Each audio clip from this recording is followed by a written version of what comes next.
Welcome back to another episode of Media Talks TV with your host, Tony J. If you're new, hit the like, hit the subscribe button, and hit the notification bell because we got more videos coming down the pipeline. Let's get into it. Wanted to talk about this whole Lil Durk situation. And you know, I felt compelled to make this video because a lot of things are going on around social media regarding Lil Durk. And, you know, I feel like with the implication of Lil Durk, I believe that drill music is now at the point of collapse. It's dying off. It's a dead musical genre at this point. And I felt the need to talk about it in this video because, the Little Durk situation is a cautionary tale. And if you're new to my channel, you know, we're gonna have a conversation today because I feel like not enough people are talking about this issue with drill music and the impact drill music has had on American society since the inception of social media and the popularity of social media. And I just feel as though we got to talk. We got to talk, people, because I think drill music is nearing its end. I'm not going to ravel in the fact that Lil Durk got locked up, but it Lil Durk's arrest signals the end of the drill era as we know it. You know, when I first heard of Chief Keef, I was in my I was in my second, actually no, third year of college. And people were talking about, like, well, my era was trap music. So a lot of the, like, 2008 to 2010, a lot of people were Gucci Mane fans. And most of us listened to Atlanta trap music. And then before you know it, Chicago, for some odd reason, found its way into the hemisphere of music. Now, Chicago had not been known much for anything except maybe house music and Common and Crucial Conflict and all these other musical groups that were coming out, Twister. And, I hip Chicago wasn't really known as a hip hop city for a while. And then, well, of course, you had Kanye West coming out of Chicago. So you had that, but Chicago never really had a true musical genre for a long time. And Chicago had been in the game for a while. And sometimes when Chicago artists would come out, especially with Common, there wasn't really a distinct sound like New York and LA had. Sometimes Chicago would sound like LA. Sometimes Chicago would sound like New York.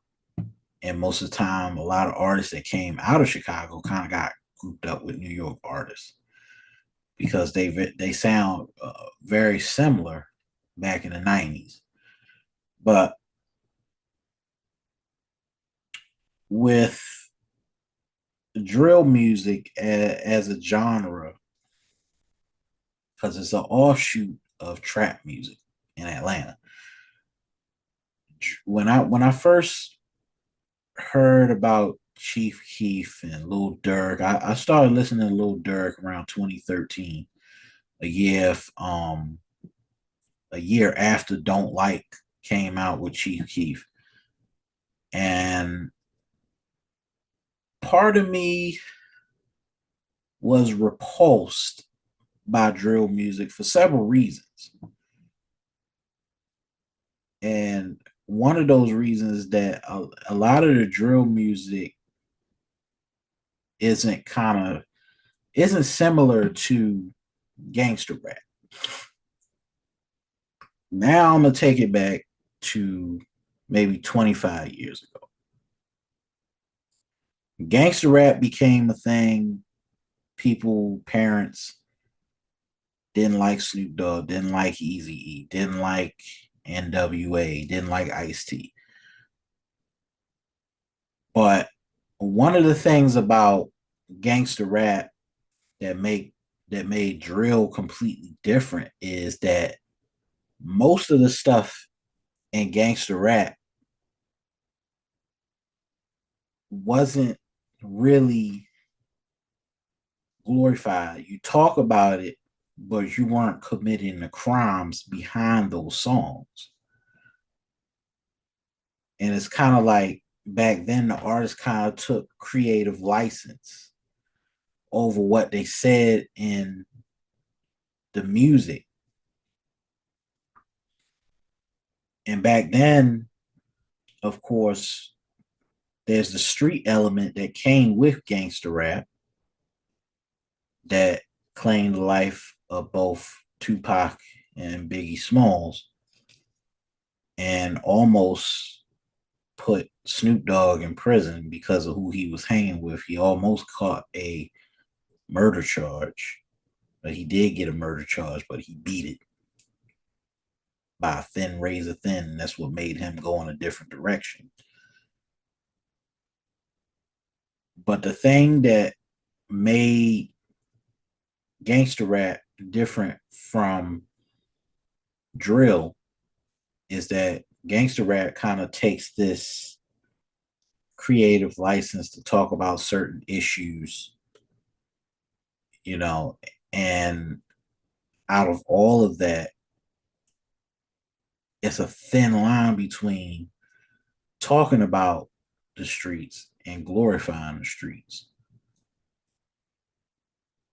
And most of the time, we find rap artists, even back in the gangster rap era in the early 90s, we find that because of rappers take on certain personas, they tend to get caught up in the street and around people who are real gangsters. And that's what happened really to Tupac. And that was a cautionary tale for us in the beginning,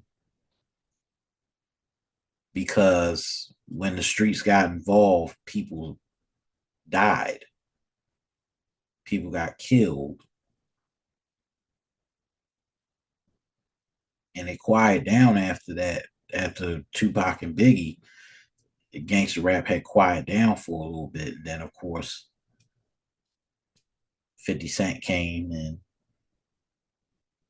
brought back gangster rap for a brief time. But to my main point about what makes drill different from all the other musical genres that have came before drill or pre-drill, what makes the whole genre so dangerous and so potent and influential is the fact that many of the artists in that musical genre have done street shit, have committed acts of violence, and then rapped about it on record.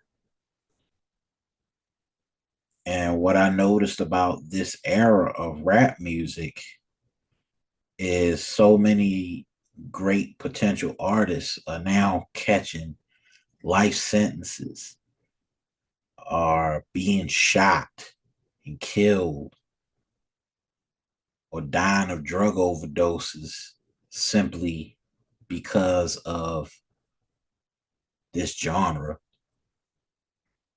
And what makes it so dangerous is that it's exacerbated crime in a lot of American cities, especially in New York. And New York drill came about with Pop Smoke and Didi Osama and all these other guys. It just became too too dangerous. I don't listen to a lot of drill rappers. I don't like New York drill for various reasons because it feeds into a constant cycle of violence. And it just seemed like Little Durk kind of got caught up in it, but he was already a part of it, but he was never able to separate himself from the streets. And that's why now he's in the position that he's in. And so many people on social media have picked up off of the whole King Von killing and the whole King Von fiasco. And they've taken it to a whole new level. And it's like it drives even more violence. And Dirk is just a part of a continuing mechanism that is really eroding drill from within, drill music from within. And I've just I've never really understood why this continues to be a theme for drill music where you have artists overdosing, artists dying from lean and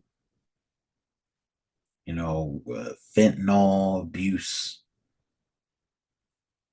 and people are getting shot, people are getting set up on social media, having street beefs on social media. It's just asinine at this point. We've had so many artists in the span of 10 years. And I'm going to talk about Chicago separately because Chicago is a part of an even bigger problem within the music genre. But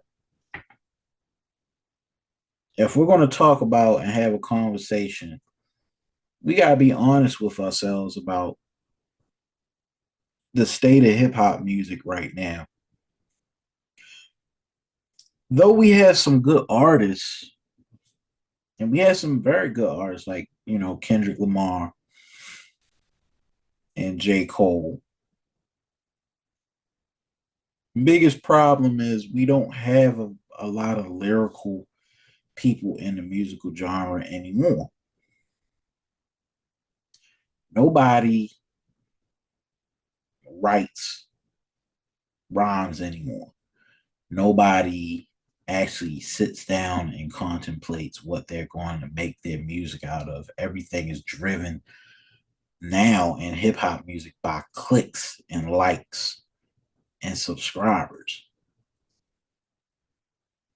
And we have Soldier Boy to thank for that, because the dismantling of gatekeepers in the music industry really diluted the quality of the music itself.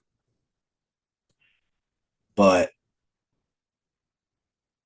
what I wanted to make a point about is Durk is uh Lil Durk is a signal of the downfall of this music genre. Because once you get a murder for hire charge, there's no way you can beat that. There's no way you could beat a murder for hire charge. You're a co-conspirator in the murder of setting someone up to be murdered. And that's sad, being that all the accolades that Lil Durk has gotten, it's like he threw it all away. But if I could really compare drill, drill is kind of like the punk rock version of rock and roll. It's kind of like that because if you think about punk rock had a lot of illicit drug use and people died in that genre and people didn't come back. People got killed. People did drug overdoses. And it's the same thing for drill music. Drill music is predicated off of that drug use that we've never seen in hip hop. Hip hop was never about people using drugs. Selling drugs, yeah, but not being drug addicts. And it seems like a lot of the artists that have come up out of this genre have been a bunch of drug addicts. They can't function without popping pills and doing all types of illicit drug use. It's killing their kidneys, it's killing it's eroding their liver. You got people that artists that were a part of this genre that had died of liver and kidney failure because they drunk too much lean or dirty Sprite as they call it. And then, of course, then there's the killings. Lil Jojo, FBG Duck, King Von. I mean, I can't name. Those are the only ones I can name. XXX Tentacion.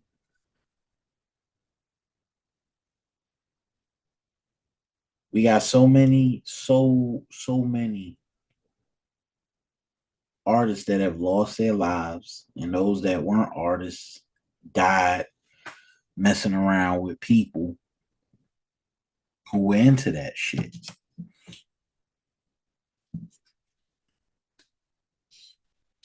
And I just believe this is the last straw for drill music. Because when Durk goes down, the whole genre really goes down with it. I don't know what to tell you. Hey, I want to go back to Chicago and think about how long Chicago has actually been in the media as the precursor of the violence that has been a part of drill music. You know, there have been so many times that I could remember Chicago being in the media since I was a young man. I remember the whole Yummy Sandifer incident that catapulted Chicago into the spotlight is Time Magazine with Yummy Sandifer's face on it as the issue of violence in America. Super Predator. I remember that when I was a kid.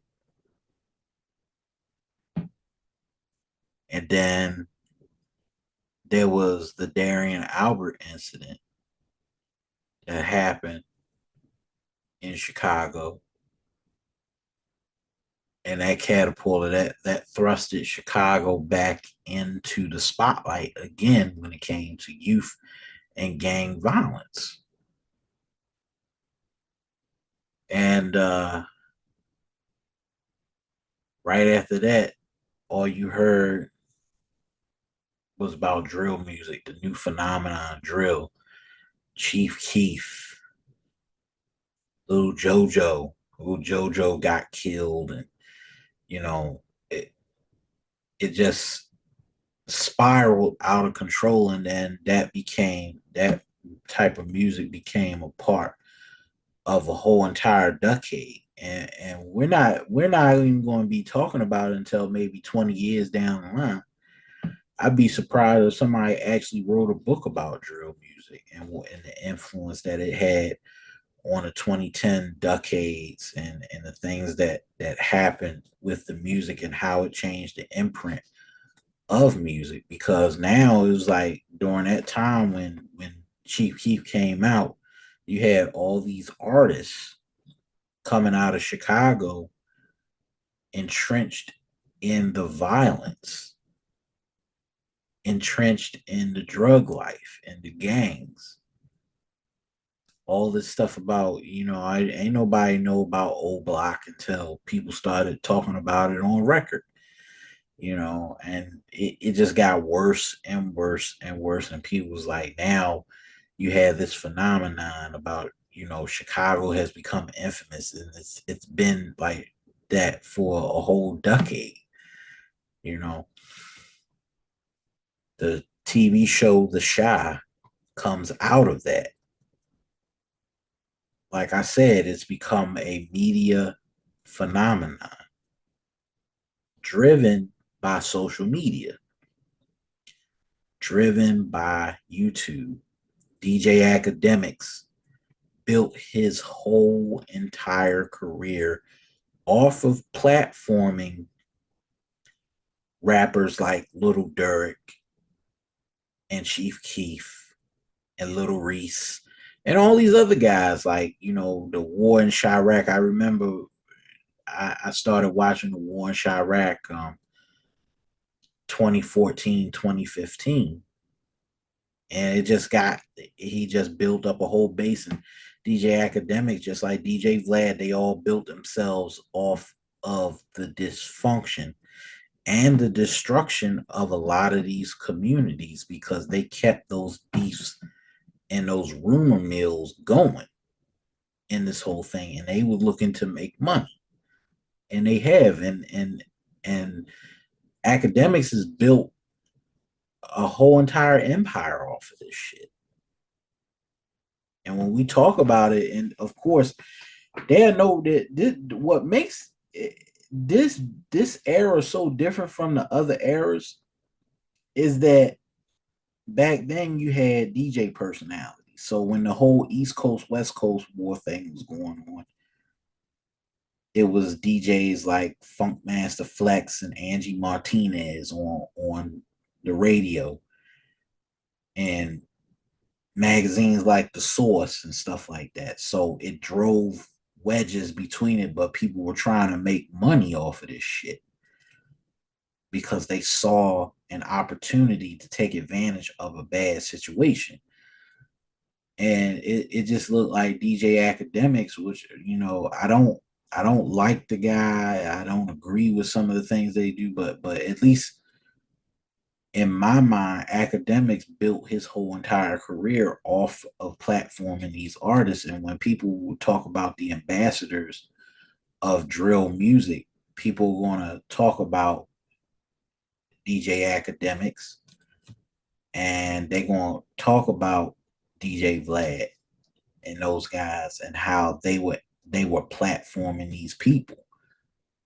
And that while at the same time a lot of these people had legal problems and legal cases pending against them, shootouts with police, all types of crazy shit. And it was driven by the the inclination of social media and how potent it had became in driving the violence in Chicago, driving the violence.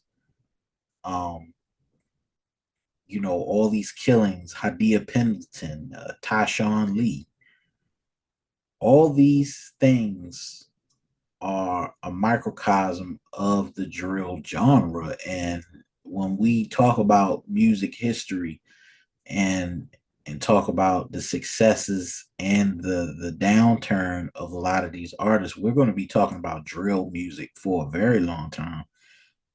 And when it comes down to Little Durk and who he was and now how he became what he became, there's never been something like this in the history of music where somebody has been charged with a federal crime of a murder for hire plot. There's never been anything like this in music history. And it just seems like more artists have died in this decade than in previous decades. So, which means that we as hip hop heads and hip hop aficionados, we haven't learned our lesson from Scott LaRock. We haven't learned our lesson from Biggie and Tupac or Freaky Tah from the Lost Boys, Big L,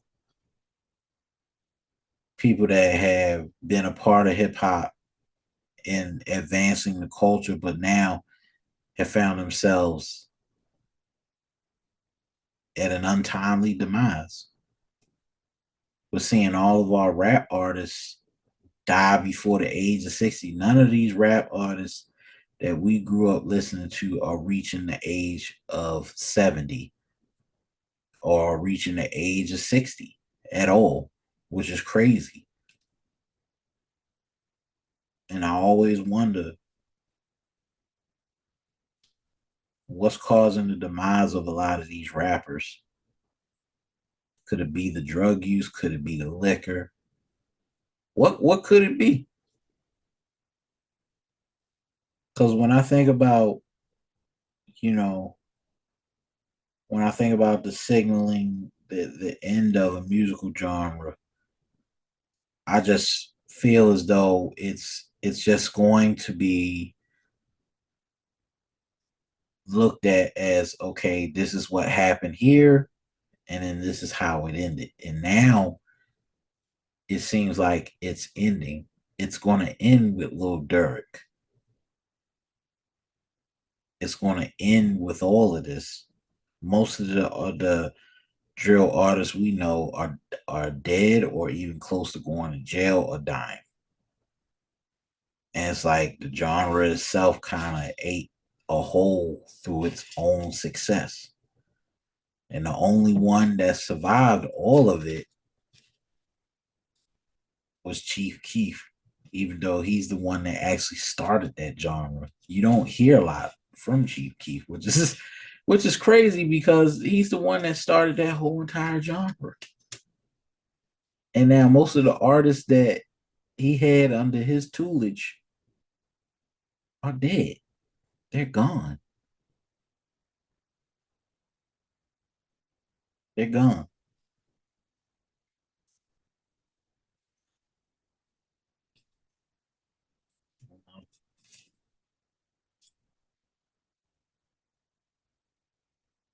Well, unfortunately, it's a sad state of affairs for Lil Durk because he was he was really on the top, and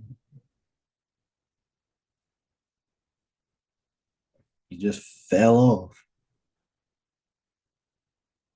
It's crazy. And the funny thing is, he was really one of those guys that were really doing some very lyrical stuff. I like this music, but man, You get a federal charge for a conspiracy to commit a murder for hire. Um, it's over, completely over for you. And ain't no way you gonna get out of that charge neither. It's just gonna end. But yeah, man, it's been another Media Talks TV. I just wanted to put that out there. Be sure you hit subscribe. I got another video coming up. I'm gonna start trying to crank out as many videos as I possibly can. Be sure to stay tuned. We got some more videos coming up, more commentary. I hit y'all back up later, man. It's Media Talks TV. I'm Tony J, and I'm out. Peace.